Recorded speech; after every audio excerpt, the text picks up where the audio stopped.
नमस्कार, मैं श्यामगिरी। आप देख रहे हैं टीएफडी इंडिया लाइव। टीएफडी इंडिया लाइव में आप सभी दर्शकों का स्वागत है। नीतीश कुमार की बैठक में बड़ा फैसला और नीतीश कुमार की बैठक के फैसले सम्राट चौधरी सरकार के लिए संकट भरे हैं। एक बात नीतीश कुमार की बैठक से यह साफ हो गई है कि जो कार्यकारी अध्यक्ष जेडीयू के संजय झा भी बैठक में शामिल हो रहे हैं हर बैठकों में। एक बात तो साफ है कि नीतीश कुमार ने ललन सिंह और संजय झा को बड़ी जिम्मेदारी दे दी है और अपना भरोसा इन दोनों के ऊपर जता दिया है। और नीतीश कुमार आने वाले कुछ ही दिनों में बड़े फैसले लेने वाले हैं, यानी कि आप यह समझ सकते हैं कि पार्लियामेंट सेशन खत्म होने के बाद कुछ ऐतिहासिक फैसले नीतीश लेंगे। और नीतीश का ऐतिहासिक फैसला भारतीय जनता पार्टी के पैरों के नीचे जमीन खींचने वाला होगा और सम्राट चौधरी सीएम पद पर नहीं रहेंगे।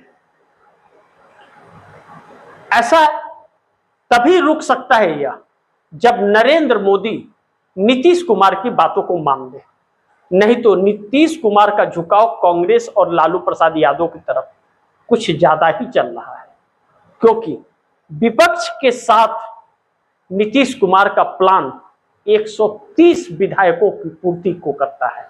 जो नीतीश कुमार फिर एक बार मुख्यमंत्री की कुर्सी पे बैठ जाएंगे अगर उन्हें डिप्टी पीएम नहीं बनाया गया तो यह तय है। और इसकी डिमांड अब जेडीयू भी करना शुरू कर दिया। निशांत कुमार अचानक एक्टिव हो गए और किसी भी तरह का समझौता नहीं होगा कर रहे। निशांत कुमार खासतौर पर जब वह स्वास्थ्य मंत्री बने हैं तो वह स्वास्थ्य को लेकर के निर्णय और फैसले कुछ अहम करते हुए भी नजर आ रहे हैं। और बिहार में जेडीयू एक अपना ऐसा वर्चस्व बनाने का प्रयास कर रही है जो आने वाले दिनों में भारतीय जनता पार्टी के साथ नहीं, जेडीयू की सरकार आपको नजर आएगी। ऐसे में सम्राट चौधरी के लिए मुश्किल है। सम्राट चौधरी के साथ तनातनी जनता की भी चल रही है, जनता भी बगावत कर रही है। जेडीयू के लोग अब खुश नहीं है सम्राट चौधरी से, और लालू प्रसाद यादव के परिवार के साथ सम्राट चौधरी का टकराव जारी है। लालू प्रसाद यादव कौटिल्य नगर पटना के अपने निजी आवास में शिफ्ट कर चुके हैं, जो आने वाले वक्त में भारतीय जनता पार्टी के नेताओं के लिए बहुत दिक्कतें होंगी जब सत्ता हाथ से जाएगी तो। ऐसे में कांग्रेस बहुत सक्रिय हो गई है।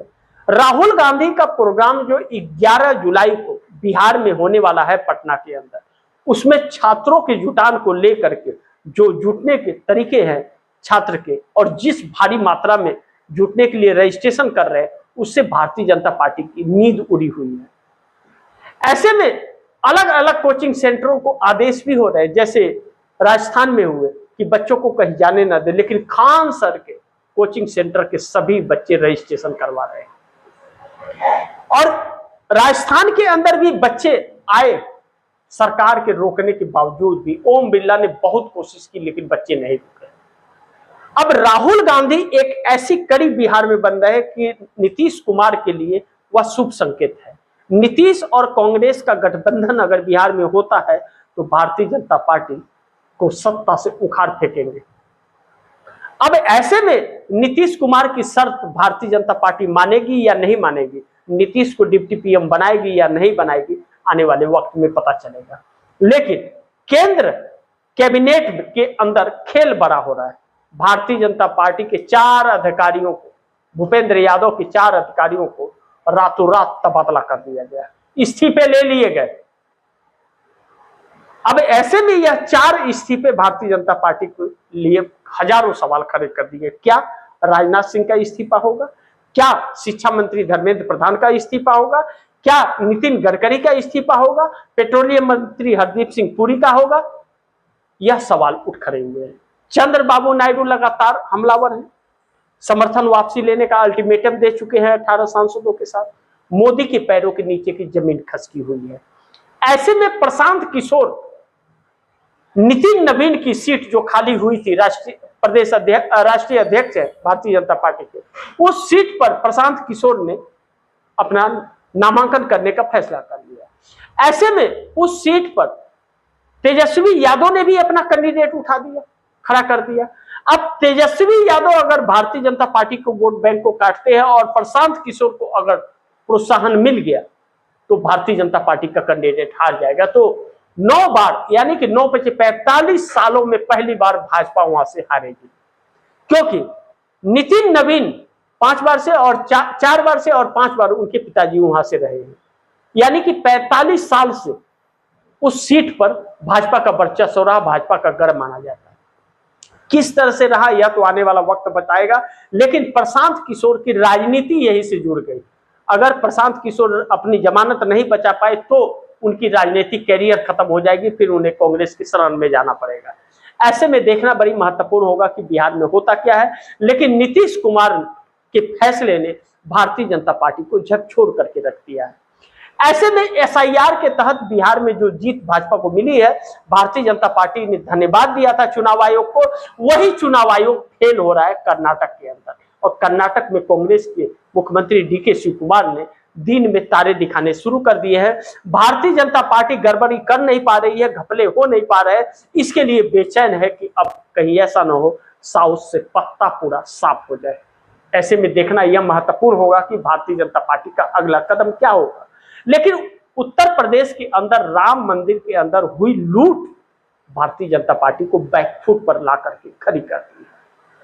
एनडीए गठबंधन के अंदर घमासान हो रहा है, चाहे केंद्र की एनडीए हो, नीतीश नायडू हो, जयंत चौधरी, अनुप्रिया पटेल हो, चाहे उत्तर प्रदेश की एनडीए ओम प्रकाश राजभर, संजय निषाद, जयंत चौधरी, अनुप्रिया पटेल। 86% जनता जब भाजपा के खिलाफ है तो वह उनको वोट कौन देगा। ऐसे में वह भाजपा के साथ रहेंगे या समाजवादी पार्टी के साथ चले जाएंगे, यह एक सवाल बना हुआ है, जिससे मोदी के लिए बड़ी संकट भरा हो सकता है। आरएसएस ने ऐसा फंसाया है मोदी सरकार को कि मोदी न घर के न घाट के कहीं के नहीं रह गए। कांग्रेस लगातार सक्रिय होती जा रही है, मजबूत होती जा रही है, जनता के अंदर विश्वास बढ़ता जा रहा है कांग्रेस को लेकर के, और क्षेत्रीय पार्टियों से वह विमुख हो रही है। बंगाल में ममता बनर्जी एक चुनौती अब भारतीय जनता पार्टी के लिए बन गई है। ममता बनर्जी के साथ अब जनता आती हुई सड़क पर नजर आ रही है। ममता बनर्जी ने कहा था मुझे खत्म कर दो वरना मैं किसी को छोड़ूंगी नहीं। शुभेंदु अधिकारी की सरकार बने 2 ही महीने हुए हैं, लेकिन दुष्कर्म होने शुरू हो गए हैं, जिसकी वजह से जनता सड़क पर आ रही है। नीतीश कुमार और चंद्रबाबू नायडू का पूरा साथ ममता बनर्जी को मिल रहा है। इंडिया गठबंधन को मिलेगा या नहीं यह देखना महत्वपूर्ण होगा। लेकिन राहुल गांधी और सोनिया गांधी ने इंडिया गठबंधन का कमान जब से संभाला है, भारतीय जनता पार्टी के होश उड़े हुए हैं। आने वाला लोकसभा का सत्र जो है मोदी के लिए बहुत भारी पड़ने वाला है, इस बात से इंकार नहीं कर सकते। 15 अगस्त को नरेंद्र मोदी के भाषण लाल किले से क्या होगा इस पर भी नजर बनी रहेगी। लेकिन भारतीय जनता पार्टी हर जगह फेल हो रही है और ऑपरेशन लोटस भी अब फेल होने लगा है। तमिलनाडु के अंदर भारतीय जनता पार्टी चाल चली थी डीएमके के साथ कि डीएमके उसके साथ आ जाए, लेकिन 2 मुहा सांप जैसे कार्य किए, 2 तरह से कार्य किए। एक तरह से भारतीय जनता पार्टी ने डीएमके को टीबीके को तोड़ने को लगा दिया, 35-35 करोड़ रुपया विधायकों के रेट रखे गए, और दूसरी तरफ ऑपरेशन लोटस चलाकर डीएमके को ही तोड़ने की कोशिश की। ऐसे में फंस गई है। अब जो व्यक्ति इसमें रंगे हाथ पकड़ा गया था तोड़ने के लिए, उसको जेल में डाला गया है। अब स्टालिन डीएमके के प्रमुख वह हाईकोर्ट गए थे तमिलनाडु में, उनको हाईकोर्ट ने फटकार लगाकर खदेड़ दिया है। यानी कि डीएमके अगर भाजपा के साथ जाती है तो तमिलनाडु में खत्म हो जाएगी। इंडिया गठबंधन से अलग हो तो गई, लेकिन भारतीय जनता पार्टी के साथ पास जा नहीं सकती है। और इसमें अगर वोट कर दिया या डीएमके के वोट की वजह से अगर बिल डिलिमिटेशन का पास हो गया तो स्टालिन का सुपरा साफ तमिलनाडु में हो जाएगा। फैसला उन्हें ही करना है कि क्या करना है नहीं करना है। एनडीए से लोग निकलने की कोशिश कर रहे हैं, इंडिया से लोग एनडीए में जाने की कोशिश में है। सब पैसे का खेल है। लेकिन नीतीश और नायडू ने ऐसा विषाद बिछा दिया कि मोदी के रातों की नींद उड़ गई है। बाकी आप दर्शक क्या सोचते हैं, आप दर्शकों की क्या राय है, क्या सुझाव है, कमेंट बॉक्स में जरूर दीजिएगा। इस खबर को ज्यादा से ज्यादा शेयर कीजिए, अपने दोस्तों को भी कहिए आगे शेयर करें। और आपने टीवी इंडिया लाइव को सब्सक्राइब नहीं किया, सब्सक्राइब कर लीजिए, अपने दोस्तों को भी कहिएगा सब्सक्राइब करें। मिलते हैं अगली खबर के साथ, तब तक के लिए नमस्कार।